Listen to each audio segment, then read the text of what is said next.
सुप्रभात बच्चों।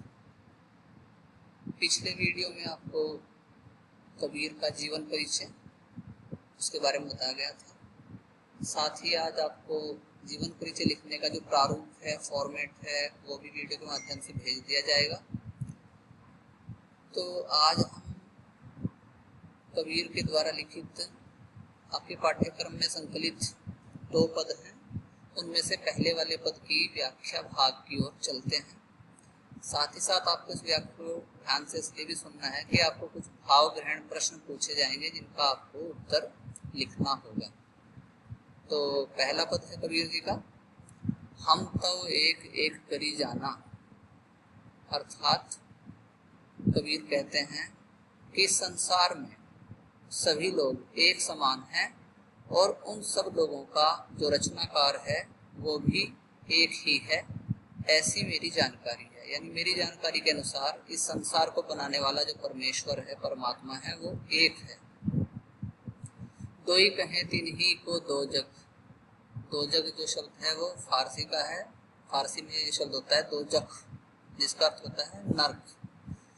दो ही कहें तीन ही को दो जग। कबीरदास जी का मानना है कि जो व्यक्ति ये मानते हैं कि ईश्वर अलग अलग हैं, अर्थात हर धर्म को बनाने वाला जो परमेश्वर है अलग अलग है, ऐसा कहने वाले लोग नरक के भागी बनेंगे। ऐसे लोग नरक में जाएंगे। जिन नाहिन पहचाना, क्योंकि उनको सत्य का ज्ञान है ही नहीं, उन्होंने सत्य को पहचाना ही नहीं, उन्होंने इस तथ्य को जाना ही नहीं कि वो ईश्वर अलग नहीं है, हम सबका बनाने वाला एक है। तो बच्चों, भारतवर्ष में अलग अलग धर्म हैं, अलग अलग धर्मों को मानने वाले लोग अलग अलग ईश्वर की उपासना करते हैं।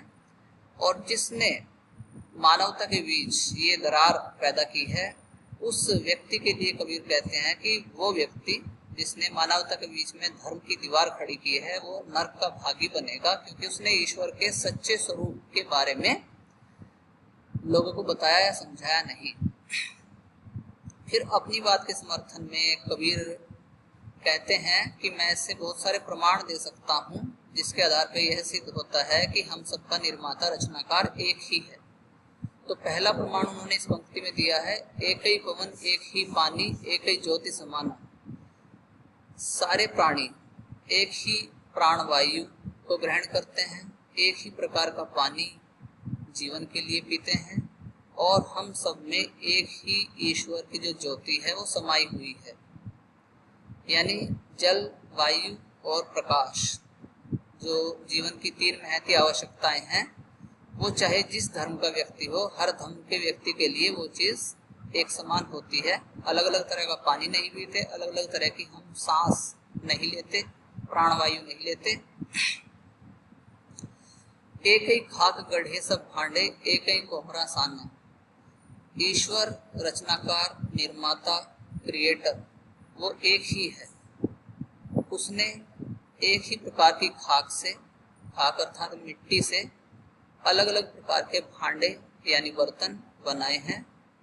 जैसे कि कुम्हार क्या करता है, एक ही तरह की मिट्टी से अलग अलग प्रकार के बर्तन बनाता है, वैसे ही ईश्वर ने भी क्या किया है, हम सबको अलग अलग स्वरूप में बनाया है। सारे प्राणियों को अलग अलग स्वरूप प्रदान किया है, जबकि उसने एक ही प्रकार की खाक का या मिट्टी का इस्तेमाल हम सबको बनाने में किया है।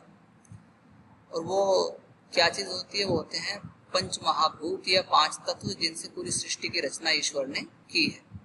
जल, वायु, धरती, अग्नि और आकाश।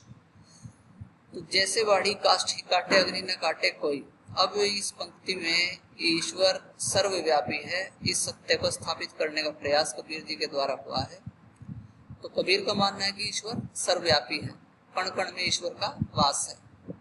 तो बढ़ई जो लकड़ी का काम करता है, कारपेंटरी का काम करता है, वो काष्ठ ही काटे, वो लकड़ी तो काट सकता है, अग्नि न काटे कोई, लेकिन उस लकड़ी का जो गुण है, जलने का गुण, उस गुण को उस लकड़ी से काट के वो कभी भी अलग नहीं कर सकता। तो इस तरह से हर व्यक्ति या हर प्राणी के अंतर में ईश्वर का वास होता है, और वो ज्योति के रूप में होता है। शरीर नष्ट हो सकता है, लेकिन वो ज्योति कभी बुझती नहीं। ईश्वर यानी परमात्मा कभी मरता नहीं, यानी आत्मा अजर और अमर है। और आत्मा जो ईश्वर का ही एक स्वरूप है, जो हर प्राणी के अंदर है, उसका कोई अंत नहीं होता, वो अनंत होती है। सब घटी अंतरि तू ही व्यापक धरे स्वरूपे सोई।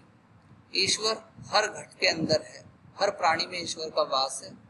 और जैसे स्वरूप का वो प्राणी होता है, उसी स्वरूप को ईश्वर धारण कर लेता है। माया देखी जगत, माया देख के जगत लुभाना, काहे नर गरबाना। जो संसारी जन केवल मोह माया के पीछे भागते रहते हैं, मोह माया और के लालच में पड़ जाते हैं, और जब जिनके पास में मोह माया जुट जाती है, वो उस पर गर्व करने लगते हैं, तो ऐसे व्यक्तियों को संबोधित करते हुए कबीर कहते हैं कि इस तरह का जो गर्व है, घमंड है, वो अच्छा नहीं है। निर्भय भया कछु नहीं व्यापे, कहे कबीर दीवाना। और कबीरदास जी अंतिम पंक्ति के माध्यम से कहते हैं कि इस संसार में वह व्यक्ति निर्भय है, अर्थात उस पे ईश्वर की कृपा है, जिसे किसी तरह का लाभ, जो लोभ है, लालच है, मोह है, नहीं है। और जो अपना पूरा जीवन एक दीवाने की तरह जीता है, ईश्वर भक्ति में समर्पित होकर जीता है, जो अपने लक्ष्य के प्रति पूरी तरह से समर्पित है, ऐसे व्यक्ति को कभी किसी प्रकार का भय नहीं सताता। तो बच्चों, ये पहला पद था, और इस पद पे आपको कुछ गृह कार्य दिया जाएगा। सबसे पहले तो यही है कि आप इसकी व्याख्या अपनी नोटबुक में नोट कर लेंगे, उसके पश्चात आपको कुछ गृह कार्य भेज दिया जाएगा। बहुत बहुत धन्यवाद।